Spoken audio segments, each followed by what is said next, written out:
सलाम नमस्कार सभी को। आदाब, सत श्री अकाल, जय हिंद, जय भारत। मैं एहतिशाम रिजवी। आपको बताने की ज़रूरत नहीं है कि मैं एहतिशाम रिजवी हूँ, लेकिन फिर भी बता देता हूँ। आज मैं सैयद एहतिशाम रिजवी इसलिए बता रहा हूँ ताकि आपको ये लग जाए कि सामने एक मुसलमान बैठा है। ये ज़रूरी है कि जो मैं बात कहने जा रहा हूँ ये किसी मुसलमान के मुंह से आप सुनो। अगर आपने मुसलमान के नाम से, मुसलमान के मुंह से नहीं सुना और किसी गैर के मुंह से सुना तो आपको ये तंज़ लगेगा, आपको ये गाली लगेगी। इसलिए इम्पॉर्टेंट ये है कि हम आपको पहले बता दें कि मैं सैयद एहतिशाम रिजवी आपसे बात करने आया हूँ। ख़ास स्पेशल मुसलमानों के लिए। मुसलमान भाई जो हैं, रिक्वेस्ट उनसे है हमारी कि आज कुछ लोगों को इनवाइट कर लेना, कुछ लोगों को शेयर कर देना, कुछ लोगों तक पहुँचा देना। ये वीडियो मेरी छोटी होगी और लोगों तक पहुँचाना ज़रूरी होगा। आपके किसी भी मसले में, आपके किसी भी मसले में, किसी भी बात में, किसी भी मुसीबत में हम खड़े हों या ना हों, हम जैसे बहुत सारे मुसलमान भाई खड़े होते हैं। मैं सिर्फ मुसलमानों की बात कर रहा हूँ। कोई हिंदू बीच में टांग ना अड़ाए, कोई आकर के ज़बरदस्ती उड़ता तीर अपने ऊपर न ले। बात सिर्फ मुसलमानों की हो रही है तो मुसलमान ही कमेंट्स करें। हाल चाल के लिए ठीक है, सब लोग करें, लेकिन किसी तरीके की तंज, कोई ज़बरदस्ती की बात कोई दूसरे धर्म के लोग प्लीज़ इसमें ना करें, ताकि मैं मुसलमान भाइयों से बात कर रहा हूँ तो उनसे कर सकूँ। बाद में ना कहना है कि मुसलमानों को बोलते नहीं। खैर, आपके हर मसले में, हर बात में कुछ लोग ऐसे होते हैं जो आपके साथ खड़े होते हैं, आपकी बात दूर तक ले जाते हैं, आपकी बातों को उन तक पहुँचाते हैं जिन तक पहुँचना बहुत ज़रूरी है। दुनिया को आपके ऊपर जो जुल्म हो रहा है, दुनिया को दिखाने के लिए वो सब खड़े रहते हैं। यानी वो आपकी हिम्मत बनते हैं, आपकी ताकत बनते हैं। लेकिन अगर आप कुछ गलत कर जाएं तो शर्मिंदगी भी उन्हीं को उठाना होता है। बेशक शर्मिंदगी उन्हीं को उठाना होता है, इसमें कोई दो राय नहीं है कि शर्मिंदगी भी उन्हीं को उठाना पड़ता है जो आपकी तरफ से बोलते हैं, आपके फेवर में बोलते हैं। शर्मिंदगी उन्हीं को उठानी पड़ती है। बात को गोल मोल ना घुमाते हुए साफ तौर पे बता देता हूँ, इस कोरोना में, इस लॉकडाउन में मुसलमानों ने जो बेपनाह मेहनत की है, लोगों को खाना खिलाने में, लोगों को दूसरी ज़रूरतें पूरी करने में, जिस बेपनाह ताकत के साथ जो काम किया है, पूरी दुनिया ने ये देखा है कि हिंदुस्तान के मुसलमानों ने, भारत के मुसलमानों ने अपना सब कुछ कुर्बान कर दिया है अपने देशवासियों पर, अपने देश पर। सरकार को आखिर में रोकना पड़ा कि इनसे न लिया जाए। सरकार को नए नए हथकंडे अपनाने पड़े, क्योंकि मुसलमानों का नाम पूरी दुनिया में हो रहा था कि भारत के मुसलमानों ने जिस तरीके से बीड़ा उठाया है, जिस तरीके से भारत के मुसलमान बीड़ा उठा के आगे बढ़ चुके हैं समाज को खाना खिलाने के लिए, समाज की ज़रूरतें पूरे करने के लिए, ये पूरी दुनिया के लिए एक मिसाल बन गया था। भारत सरकार काफ़ी हद तक इसे रोकने की भरपूर कोशिश करती रही, लेकिन उसके बावजूद हर एक मुसलमान, मिडिल क्लास से लेकर के अपर क्लास तक, सब ने जी तोड़ मेहनत करके इस लॉकडाउन में लोगों की ज़रूरतें पूरी करने का काम किया है, पूरी ताकत के साथ। कोई दो राय नहीं है।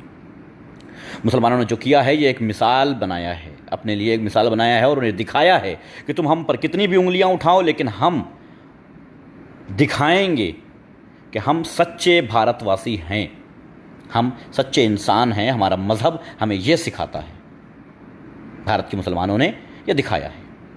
हालांकि मीडिया छुपाती है, इलेक्ट्रॉनिक मीडिया छुपाती है, प्रवक्ता छुपाते हैं, पार्टीज छुपाती हैं, इस चीज़ को छुपाती हैं, लेकिन कहाँ तक छुपाएंगे। आईपीएल खेलने वाला एक छोटा सा खिलाड़ी, छोटा सा इसलिए कह रहा हूँ क्योंकि बहुत ही गरीब परिवार से आया था, सरफराज, एक आईपीएल खेलने के बाद दूसरे आईपीएल में उसको लिया भी नहीं गया है। लेकिन आईपीएल खेलने वाला वो सरफराज जो थोड़ा पैसा कमाया था क्रिकेट से, सड़क पर निकल करके, हाईवे पर निकल करके अपने हाथ से, दोनों हाथों से खाना लुटा रहा है। क्रिकेटर, मैं क्रिकेटर की इसलिए बात कर रहा हूँ क्योंकि भारत में बहुत सारे क्रिकेटर्स हैं जो घरों में बैठ करके सिर्फ बात कर रहे हैं। लेकिन मैं बताना चाहता हूँ कि वो मुसलमान, सरफराज नाम का एक मुसलमान जो आईपीएल खेला था, जिसकी बैटिंग देख करके विराट कोहली ने हाथ जोड़ लिए थे, वो मुसलमान आज दोनों हाथों से लुटा रहा है सड़कों पर। मैं बताना ये चाहता हूँ कि भारत का मुसलमान अपने देश के लिए, अपने वतन के लिए, अपने देशवासियों के लिए हर तरीके से खड़ा है, लेकिन मेरे मुसलमान भाइयों, असलियत क्या है? आपको हर बार कहीं ना कहीं शर्मिंदगी हो ही जाती है। वजह सिर्फ कुछ लोगों की वजह से। ईद का दौर शुरू हो रहा है, रमज़ान का आखिरी हफ्ता चल रहा है, मार्केट खोल दी गई है, वो आपके लिए खोली गई है ताकि आप भीड़ बने। और मैंने कुछ मार्केट्स देखी हैं, मैंने कुछ वीडियोस देखी हैं, कितनी सत्य हैं मुझे नहीं पता, लेकिन हाँ, मैंने कुछ वीडियोस देखी हैं जिसमें भीड़ दिख रही है मुझे नकाबपोशों की। हो सकता है पहले की हो, लेकिन अगर ये सच है, अगर आपने भीड़ लगाई है, अगर आप मार्केटिंग करने निकल चुके हैं, ईद की शॉपिंग करने निकल चुके हैं, तो बेहद शर्म की बात है आपके मुसलमान भाइयों ने, आपके उन भाइयों ने जो जी तोड़ मेहनत करके इज्जत कमाई है भारत में, वो सब कुछ आप बर्बाद कर रहे हैं। सब कुछ वो बर्बाद कर रहे हैं। इसलिए बहुत इंपॉर्टेंट ये है, सबसे ज़्यादा इंपॉर्टेंट ये है कि इस लॉकडाउन में ईद से पहले तो घर से निकलना ही नहीं है आपको। सिर्फ घर का एक आदमी निकले, घर के सामान लाने के लिए बस। मुसलमानों, मैं तुमसे रिक्वेस्ट कर रहा हूं कि जो इज्जत, जो शोहरत, जो नाम पूरी दुनिया में तुम्हें मिला है, उसे बदनाम मत होने देना। तुम्हारी एक छोटी से छोटी हरकत और सब बर्बाद हो जाएगा, सब बदनामी तुम्हारे सर फोड़ दी जाएगी। लॉकडाउन में ढील इसीलिए दी गई है ताकि आप इसमें शॉपिंग के लिए आराम से निकल सकें, उसके बाद आपके नाम बदनामी का धब्बा लगाया जा सके। इसलिए कह रहा हूँ, बहुत ही ख्याल से, बहुत ही सोच करके करना काम। मार्केट में भीड़ नहीं दिखनी चाहिए। मेरी माँ बहनों, मैं आपसे कहना चाहता हूँ, कुछ दिन घर में बैठ जाने से घर में फाके नहीं हो जाएंगे। आपके शॉपिंग ना करने से घर में फाके नहीं होंगे, इसलिए आप शॉपिंग करना बंद कर दें। हम अपनी सभी माँ बहनों से ये कहना चाहते हैं कि घर में रहिए। आपके नकाब देख करके जिस तरीके से जलन होती है इनको, आपका हिजाब देख करके, आपका पहनावा देख करके जिस तरीके से जलन होती है इनको, वो सबसे ज़्यादा मजबूरी का सबब है इनको आपको बदनाम करने का। इसलिए ज़रूरी ये है कि आप बिल्कुल घरों में रहें। किसी तरीके की कोई मार्केटिंग करने की ज़रूरत नहीं है। जो नाम कमाया है, जो शोहरत कमाई है, जो नाम कमाया है, पूरी दुनिया में जो नाम हुआ है कि मुसलमानों ने भारत में सबसे ज़्यादा काम किया है, इस काम को बदनाम मत होने देना, क्योंकि उनको एक मौका चाहिए। मैंने देखा कि मस्जिदों में सुराख से, दीवारों के होल से कैमरे लगा लगा करके मीडिया चेक कर रही है कि इसके अंदर कोई मिल जाए। ताज्जुब की बात है, जासूसी कर रही है। आपके पीछे जासूस छोड़े गए हैं, कैमरे लगाए गए हैं कि आप देख ना पाएं और कैमरा आपको देखता रहे। क्यों? क्योंकि वो वीडियो क्लिप दिखाई जाएं और दिखाने के बाद वो आकर के आपको बदनाम किया जाए। इसलिए इस ईद में खामोशी से घर में बैठिए। ज़रूरी नहीं है कि आप इसमें भी बहुत बड़ी शॉपिंग करें, ज़रूरी नहीं है। इस बार हालात ये हैं, इसलिए हालातों को कंट्रोल करिए, हालातों को देखिए, हालातों को मद्देनज़र रखते हुए अपने घरों में रहिए और बदनामी से बचिए। सिर्फ आप नहीं, आप तो शॉपिंग करके चले जाएंगे। जब आप किसे देना पड़ेगा, वालेकुम सलाम भाई, जब आप किसे देना पड़ेगा, कौन जवाब देगा? जो आपकी तरफ से बोलता है जवाब उसे देना होता है, आपको नहीं जवाब देना होता है। मेरे व्यूवर्स मुझे बताएं कि आपको जवाब देना पड़ता है क्या? नहीं, जवाब उन्हें देना पड़ता है जो आपके फेवर में बात करते हैं, जो आपके फेवर में जाकर के बात करते हैं और कहते हैं कि हम हैं मुसलमानों के साथ खड़े हैं, हम बात करेंगे मुसलमानों की तरफ से।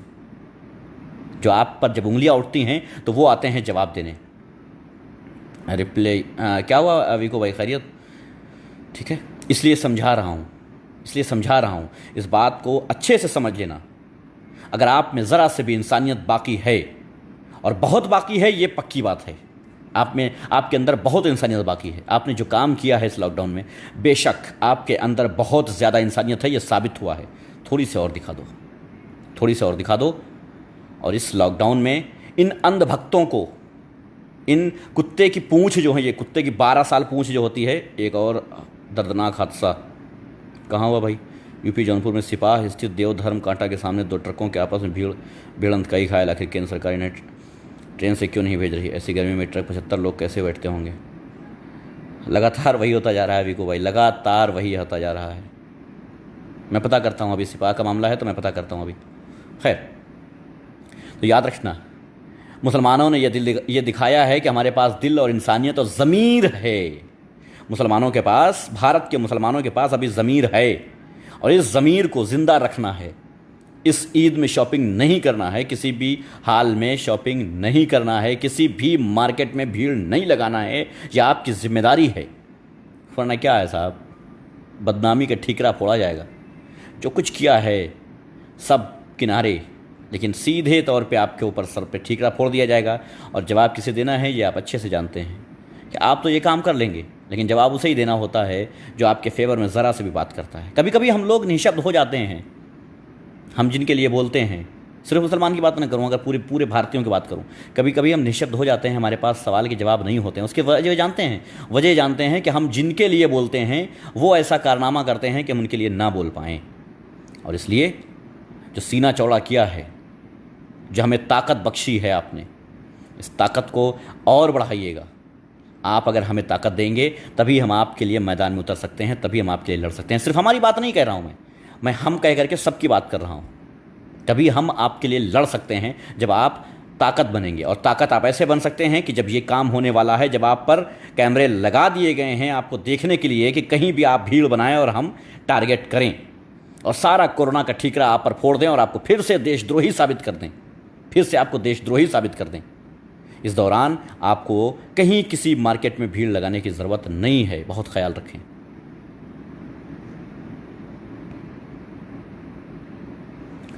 राहुल गुप्ता मान जाएंगे या नहीं वो बात की बात है। अभी फ़िलहाल मैं जो कह रहा हूँ उसे सुनो।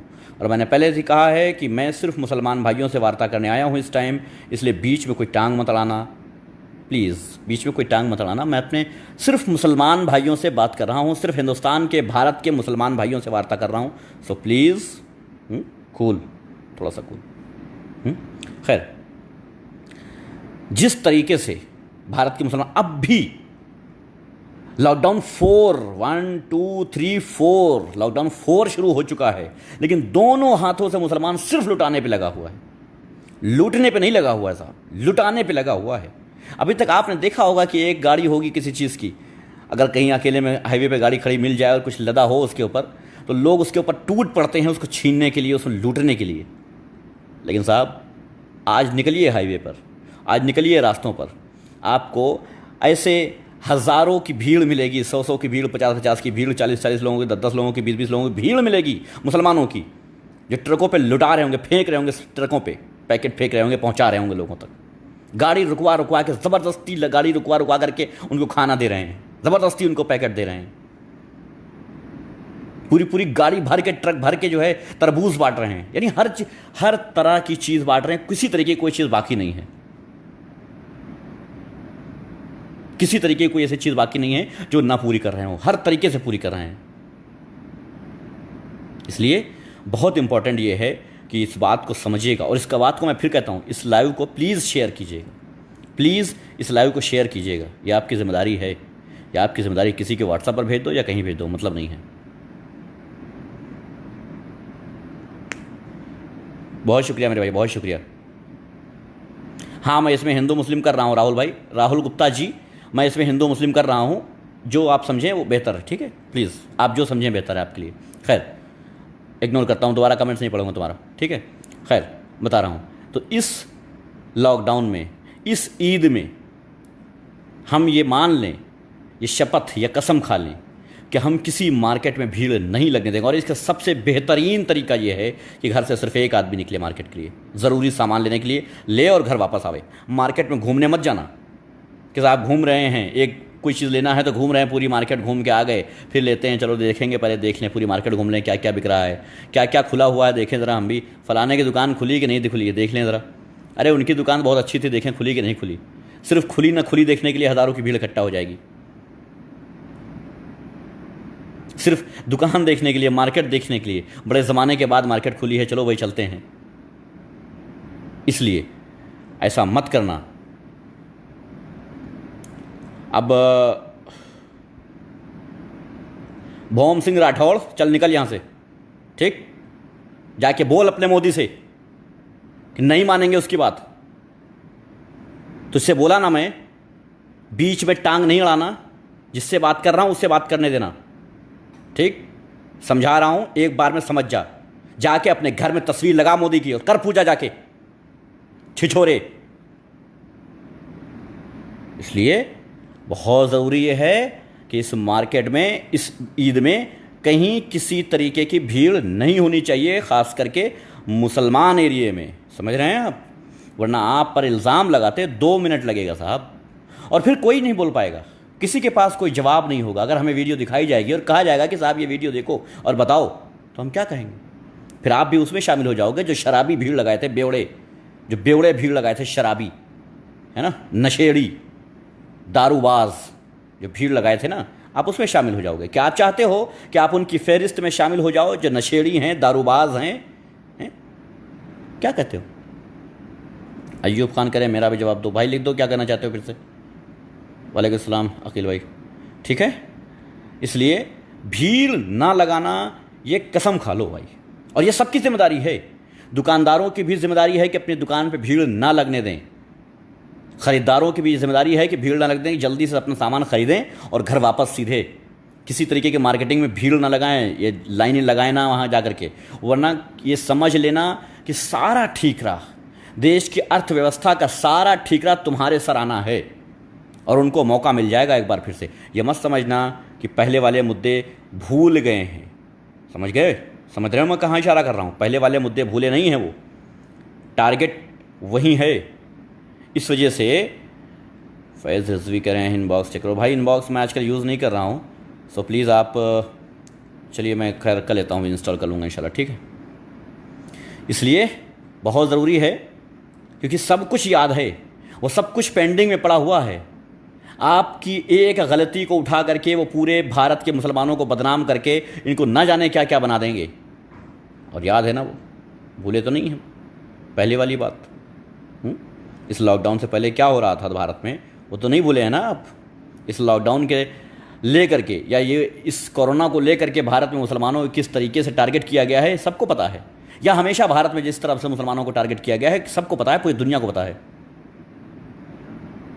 चल निकल तू और तेरा प्रधानमंत्री, बक गधा कहीं का। कुत्ते की दुम कभी सीधी नहीं हो सकती, निकल यहां से, कचरे का ढेर। इसलिए याद रखना, वरना ये कचरे के ढेर ना, ये गोबर, ये गाय के गोबर जो अपने नेताओं के तलवे चाटते हैं और जा करके अंधेरे में न जाने क्या क्या चाट लेते होंगे। याद रखना, घर की सारी गंदगी चाटते हैं नेताओं के घर की, यही ये चमचे। आई बात समझ में? तो ये चमचे लगे हुए हैं हर तरफ से कैमरा लेकर के तुम्हें बदनाम करने के लिए। और सबसे बड़ी बात है, ये जले बैठे हैं। भारत के मुसलमानों ने जो काम किया है इस लॉकडाउन में, जो मेहनत की है, जो दिल दिखाया है, जो अपना जिंदा ज़मीर दिखाया है पूरी दुनिया को कि हाँ, हम भारत के मुसलमान भारत में किसी को मरता नहीं देख सकते हैं, किसी को भूखा नहीं देख सकते हैं। वो किसी भी धर्म से हो, किसी भी मज़हब का हो, हम उसे भूखा नहीं रहने देंगे। जो दिल दिखाया है, इस दिल से बड़ी जलन हो रही इन भक्तों को बड़ी जलन हो रही है, बड़ी तकलीफ़ हो रही है इन भक्तों को, बड़ा परेशान है, छटपटा रहे हैं, ये तड़प रहे हैं। कुत्ते सोच रहे हैं किसको जाके काट लें, कब किस इंसान को कोई इंसान मिल जाए जिसको जाके काट लें फ़ौरन। ये कुत्ते परेशान हैं, पागल कुत्ते की तरह घूम रहे हैं, पागल कुत्ते की तरह। इन पागल कुत्तों से बचना, और किसी भी तरीके की कोई भीड़ मत लगाना। फिर बता रहा हूँ आखिर में कि भाई, जितना आपने किया है इस लॉकडाउन में, इस कोरोना में जितना किया है, काबिल तारीफ़ है, बेमिसाल है। जितना मुसलमानों ने किया है भारत के, बेमिसाल है। और सीना चौड़ा करके कह सकता हूँ कि जितना भारत के मुसलमानों ने किया है, किसी ने नहीं किया होगा। मैं सीना चौड़ा करके साथ प्रूफ दे के कह सकता हूँ। लेकिन इस ज़बान को ऐसे ही बोलने की ताकत देते रहना, कभी ऐसी हरकत ना करना कि हम शर्मिंदा हो जाएं। इसलिए इस ईद में हम कहीं भीड़ नहीं देखना चाहते हैं, कहीं। ये सब के लिए अच्छी बात है, और याद रखिएगा, ये आपके लिए भी अच्छी बात है। एक तो आप बदनाम होंगे, और उसी भीड़ में अगर एक कोरोना पॉजिटिव हुआ ना, तो सब हो जाओगे। इसलिए भीड़ मत लगाना मेरे भाई। शुरुआत से मैं कह रहा हूँ, भीड़ मत लगाना। शुरुआत में, पहले लॉकडाउन में मैंने कहा था, एक कोरोना पॉजिटिव अगर मिल गया ना, सब हो जाएंगे उसमें। आप भी हो जाएंगे, आप अपने परिवार को कर देंगे, सबको कर देंगे। इसलिए सबसे इंपॉर्टेंट यह है कि भीड़ मत लगाना। अगर कोई मार्केट खुली हुई है तो मार्केट के जो दुकानदार हैं उनसे भी मेरी अपील है कि भाई, रूल्स के साथ सामान बेचो, मगर थोड़ा रूल तैयार कर लो, गाइडलाइंस तैयार कर लो उसके लिए, उस हिसाब से बेचो। ये नहीं कि साहब एक दुकान में 10 लोग खड़े हैं, भीड़ लगी है, वो उठाओ। नहीं, डिस्टेंस बहुत ज़रूरी है, बहुत ज़रूरी है। क्योंकि सिर्फ कोरोना का ही डर नहीं है, कोरोना से ज़्यादा जो भारत में नफरत फैल रही है उसका भी डर है। हमें कोरोना से कम डर लगता है साहब, हमें कोरोना से इतना डर नहीं लगता है जितना डर हमें इन कुत्तों से लगता है, क्योंकि ये कुत्ते उनको मारते हैं, उनको बदनाम करते हैं जो मजलूम होता है। हमारे जैसों को छूने की इनकी औकात नहीं है, इतने जूते मार दें इनके सर पे ना बाल झड़ जाएं इनके, हैं। इसलिए जो मजलूम होते हैं उनको परेशान करते हैं ये।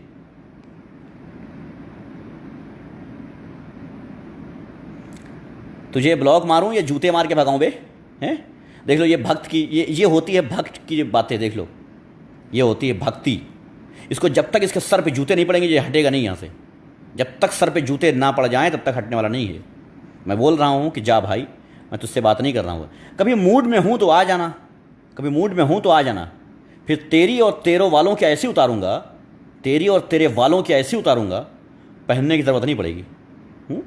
इसलिए चला जा भाई, चला जा, चला जा भाई, वरना उतारने में बहुत स्मार्ट हूँ मैं, बता देता हूँ। नीचे से लेकर के ऊपर तक सबको नंगा करूँगा अभी। तेरे जितने नाजायज बैठे हैं ना बाप, सबको नंगा करूँगा। तेरी असलियत और तेरे बाप की असलियत बताऊँगा अभी। इसलिए चुप रहना, औकात पे रह के बात करना, समझ जाना। छुपा नहीं है कुछ, सब दुनिया के सामने है। सारा फ्रॉड जो कर रहे हैं ना, सारा दुनिया के सामने है। सारी जालसाजी दुनिया के सामने है। केयर फंड से लेकर के और 20 लाख करोड़ तक सब दुनिया के सामने है जालसाजी, धोखेबाजी। चाय से लेकर के मार्कशीट तक बताऊंगा, समझा रहा हूँ बेटा। रेलवे स्टेशन से लेकर के घर के जेवर तक बताऊंगा कब कहाँ कैसे चोरी हुए थे। इसलिए चुप रहना, ज़्यादा मत बोलना वरना असलियत खोल दूंगा। पब्लिक के सामने असलियत ना खुलवाओ अपने वालों की, नंगा मत करवाओ उनको। चले जाओ इज्जत से। तुम्हारी और तुम्हारे वालों की इज्जत इसमें है कि चले जाओ यहाँ से। मैं जिससे बात कर रहा हूँ उसे मुझे बात करने दो, ठीक? Thank you. अगर मान गए हो तो, नहीं माने हो तो जूते भी तैयार हैं। एक दिन मैंने कहा था जूता जिहाद, मैंने कहा था मीडिया वालों के लिए जूता जिहाद, सुधीर चौधरी के लिए मैंने कहा था जूता जिहाद। मुझे लगता है कि सबके लिए होना चाहिए। वक्त वक्त पे इन भक्तों के लिए भी जूता जिहाद होना चाहिए, क्योंकि ये समझते नहीं हैं इसे, है ना।